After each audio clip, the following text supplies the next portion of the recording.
It was a day when India busted Pakistan's campaign of lies, dishonesty and calumny. Pakistan's army and even its Prime Minister, remember, had claimed that they did not use F-16 jets in an aerial intrusion and dogfight with India on Wednesday morning. But the lie has been busted with clear proof. At a briefing in Delhi a short while ago, the Indian Air Force said that they shot down an F-16 jet of the Pakistan Air Force and also showed wreckage of an AIM-120 missile fired by that F-16.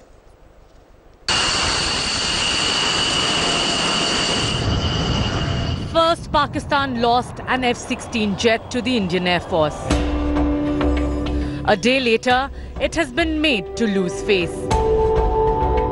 On Wednesday, Pakistan tried to cover up the loss of its F-16, claiming no use of the American-made fighters and that it shot down 2 Indian jets. उन्होंने कहा कि पाकिस्तान का एक F-16 उन्होंने भी गिराया है। पहली बात तो ये कि पाकिस्तान ने इस तमाम जो एक्शन था उसमें F-16 इस्तेमाल नहीं किया और ऐसी कोई खबर नहीं है कि पाकिस्तान का कोई जहाज गिरा हो। 2 हिंदुस्तान के मिग्स ने पाकिस्तान की रिटेलिएशन में बॉर्डर क्रॉस किया, उनको शूट डाउन किया गया और मैं ये भी आज कहना चाहता हूँ कि पायलट्स हमारे साथ हैं। Claiming 2 Indian pilots were in its custody. 2 pilots ज़मीन पे जो हमारी फोर्सेस मौजूद थी उन्होंने उनको अपनी अरेस्ट में लिया और जैसे उनके साथ एक महज़ब मुल्क सलूक करता है उसके मुताबिक उनके साथ सलूक किया। एक उनमें से ज़ख्मी थे, उनको हमने CMH मुंतकिल कर दिया है। इंशाल्लाह उनका पूरा ख्याल रखा जाएगा, जबकि दूसरे जो हैं वो हमारे पास हैं।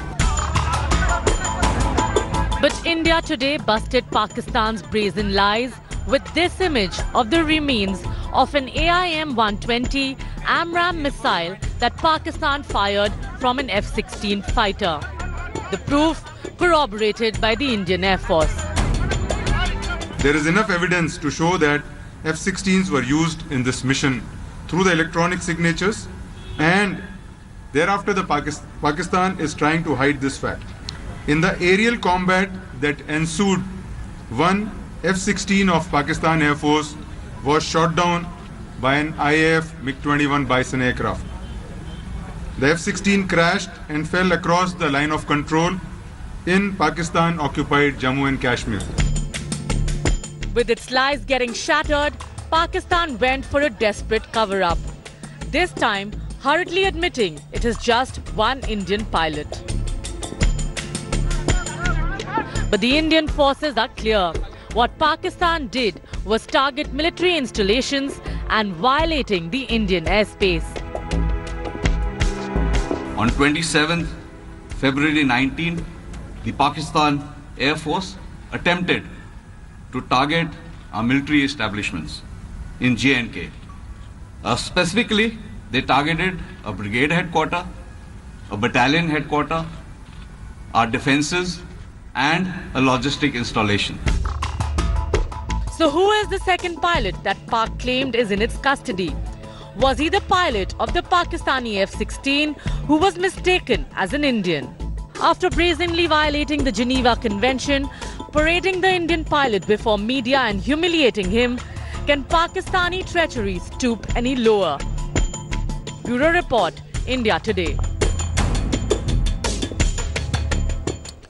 Joining me live tonight from Srinagar, India Today's executive editor Gaurav Sawant. Live with us, also with us this evening is Air Vice Marshal Arjun Subramaniam. He's a veteran fighter pilot, author and historian. Lieutenant General Shankar Prasad is one of India's best-known military affairs analysts. I want to go across to Gaurav first. We have Syed Zafarul Islam of the BJP joining us as well. Gaurav, what a day it's been. Rapid developments.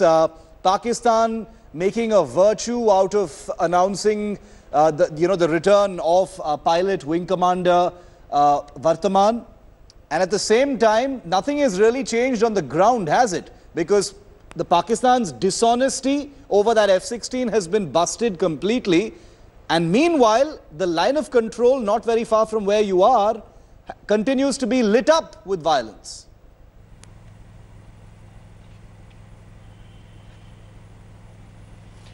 Shiv, you're spot on. What a day it's been. So first, the good news story. Wing Commander Abhinandan will come back home tomorrow. I mean, that's such a sense of relief, not just for his family, not just for the Indian Air Force, but for the entire country. Yeah. That's exceptional news. But as you rightly point out, Pakistan had no option. As per Geneva Convention, they're supposed to repatriate officers or soldiers in combat. That's point one. Point two, history has been made. You and Air Marshal Subramaniam will know that better. Perhaps this is the first time. Is there another example anywhere in the world, Shiv, where a MiG-21 Bison has shot down an F-16 and Pakistan's lies? Point number three. So 2 pilots bailed out in Pakistan.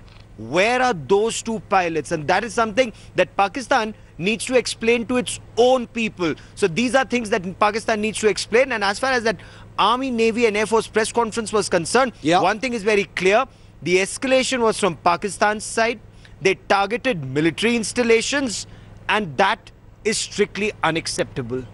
Absolutely. And, you know, so the reality, the basic reality doesn't change. General Prasad, what do you think? You know, because one section sees this as a gesture of magnanimity. And, you know, there will be a temptation to praise Imran Khan. And I think at one level, all of us should welcome the gesture. But isn't it important that we don't lose sight of the reality that Pakistan didn't have very much maneuverability, and at the same time there is this dishonesty and doubt over this second aircraft, the F-16, the subterfuge, the cover-up, as well as what's going on in the line of control, sir?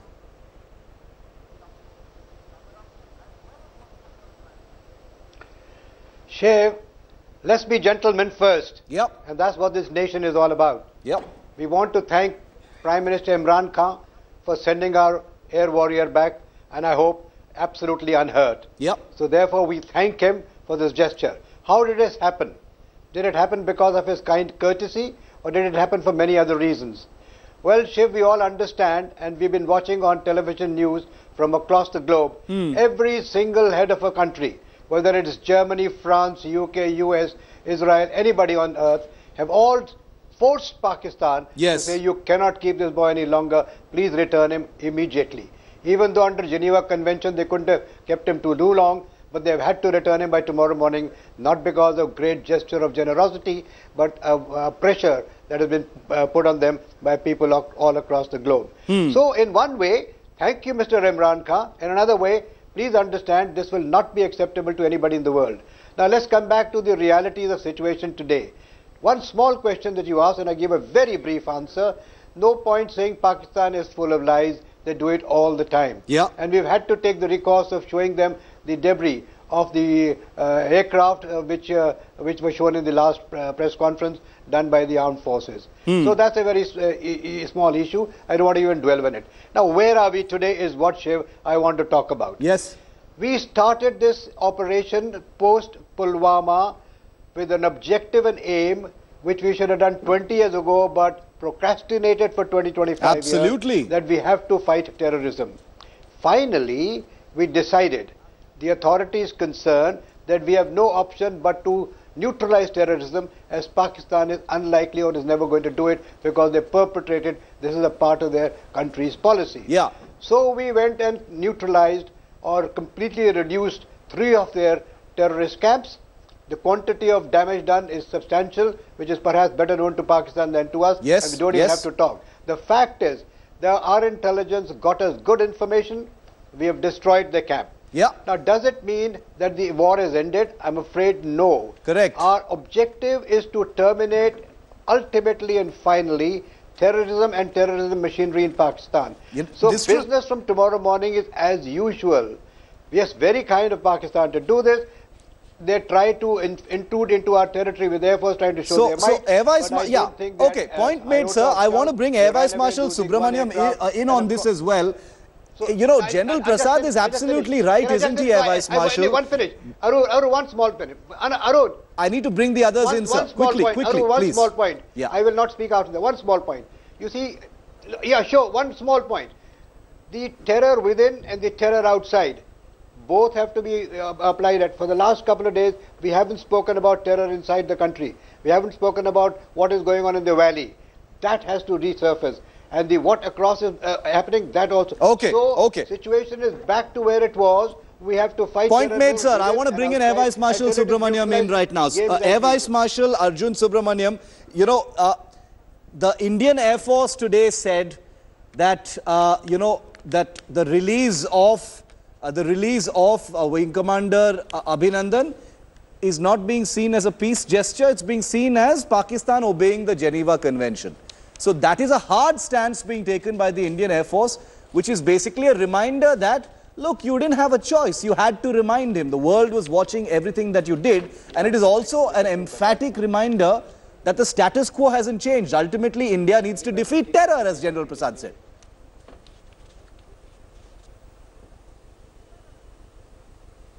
Yeah, absolutely, Shiv. You know, let me take a step back. Yeah. And let me don a realist's hat. And I think the Indian Air Force also donned a realist's hat when they said that Pakistan had no choice but to follow the Geneva Convention. And I would say it was realpolitik at play. Pakistan realized that they had no other option, and therefore Wing Commander Abhinandan is coming back. Yeah. But I'd like to sort of look at the larger picture. And the larger picture is that the reason why Pakistan, I guess, was compelled to take this action is because they saw that Indian resolve and Indian intent this time was not like earlier. There was, you know, there was a newfound resolve. There was a willingness. To exercise the preventive and the preemptive option. Deterrence was robust, which was demonstrated by today's air defense response. Yeah. So overall, I think we presented a fait accompli to the Pakistanis that they could not sort of digress from.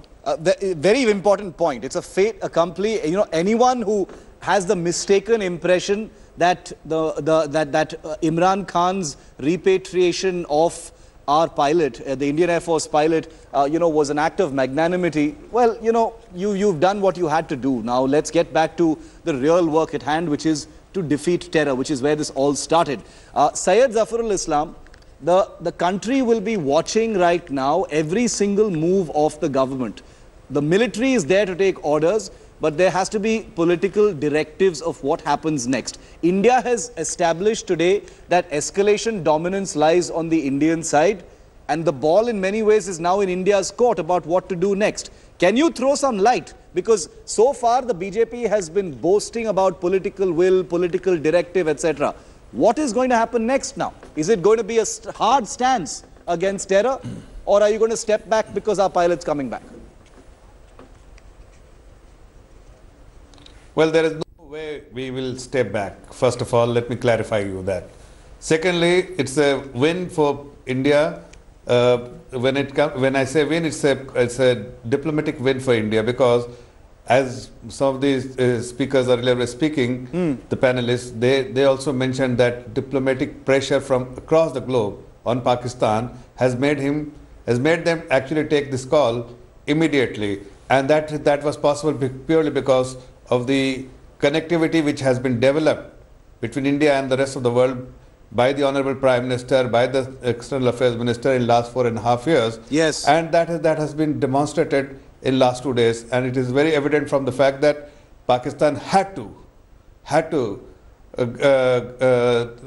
agree to this proposal of sending him back immediately. Third thing which is more important, that the press conference by the Army Chief, the Navy Chief, the Air Force Chief, that we are in a state of preparedness. If there is any misadventure from Pakistan, it will be dealt sternly. That is something which has been very clearly spoken by these officers. Fourth is, which is very important, that as far as India is concerned, India has conveyed very clearly to Pakistan, no discussion, no conversation with them, unless they act on terror. No, because you know, I want to just say that Imran Khan, you know, riding this tiger of magnanimity, General Prasad, he's also offered a joint investigation into into the Pulwama attack. He's offered a joint investigation. India has sent them dossiers, but he wants a joint investigation. After repatriating this pilot, he wants to make that the next big step, showing openness and magnanimity. This is a difficult situation to, navigate diplomatically speaking, but there is also the military aspect of what comes next, considering we've just sent our fighters in to bomb in their territory, General Prasad. In your expert view, what should India's priority be?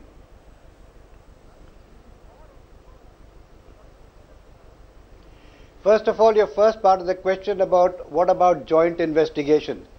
You would recall what happened in Pathankot. Yeah. We wanted an investigation, we allowed them to do, they brought two fellows from their ISI, and ultimately nothing happened out of it. In fact, it remained negative. So this joint investigation is a hogwash.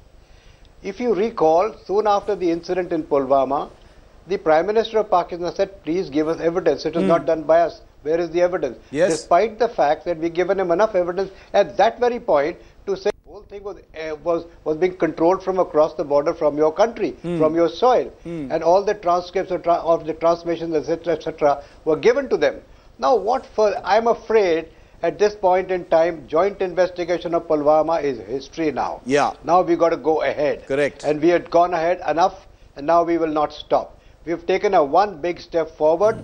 Now we are in a kind of a pause, if you may call it, but the second step is very much available, and I don't think the second step is going to stay back. Okay. The point today is that you see, one simple last sentence I want to say, Shiv, that yes, we will talk to Imran Khan. Let him come to India. We invite him to India. Yeah. I mean, I personally invite him to India and say, please bring Masoor Azhar, Lakhvi and company, 3-4 of those Well guys said. in your aeroplane. Give them to us. We will give you a great time and you go back. So let us do that. I mean, that is one thing that will show that he is seriously interested in not protecting him in Bawalpur, Absolutely. but bringing him to Delhi for The gestures protection by need us. to be serious. The gestures need to be serious, Air Vice Marshal Subramaniam, because, at one level, there is one section that believes that there was a terror attack. India has demonstrated that it can respond with conventional force on Pakistani territory, and it doesn't need to escalate anything further right now. What is your view of it? Is escalation one of the paths that, needs to be considered right now? Or has this, this complication over the pilot, has it, in some way muddied the way forward as far as India is concerned?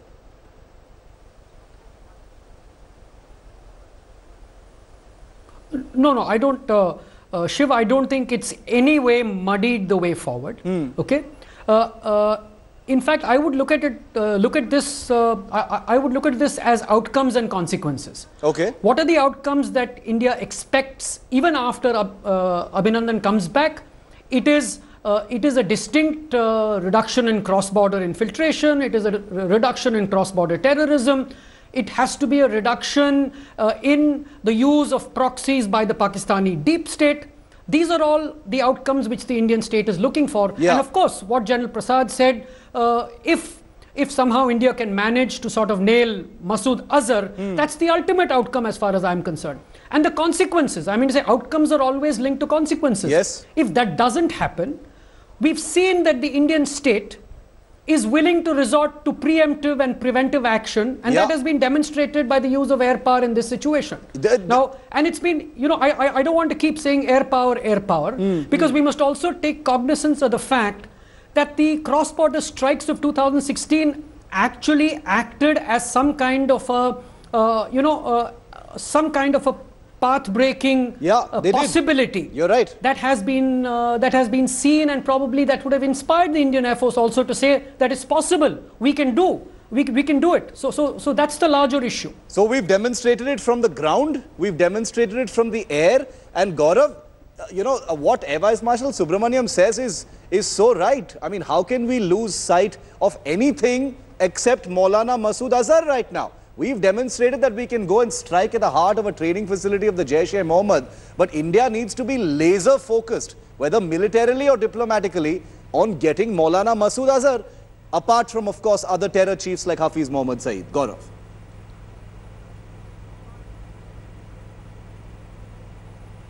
Shiv, spot on. It would be a disaster if Syed Zafar Islam or the BJP may think that it's a diplomatic win just by getting, Vinko Abhinandan back. Now, that's the very basic. Our diplomacy would actually be to ensure that Pakistan does not use the F-16s ever again. After all, it's a gross violation of Pakistan's agreements with the United States of America. They used F-16s, they used AMRAAMs, which allegedly were bought to combat terrorists and Taliban against us. They cannot do that. Now, India must mount pressure on the United States to ensure that those F-16s are not used against India. That's point one. Point two, counting trees, you can't lose sight of the woods, and the bigger picture, as our guests have very rightly pointed out, Shiv, is to ensure Pakistan state-sponsored terror does not continue to bleed India. We cannot afford another 26/11 or a Pulwama, or even these terrorists who are floating around in South Kashmir, the Pakistani terrorists. So Pakistan has to stop providing support to terror and prosecute terrorists on its territory, or as General Shankar Prasad says, hand them over to us, but they need to prosecute them in their own territory, FATF. So that's where pressure needs to be mounted, along with other diplomatic, military and other pressures. Can I just come in for 10 seconds? Syed Zafarul Islam, Gaurav raises a very important point.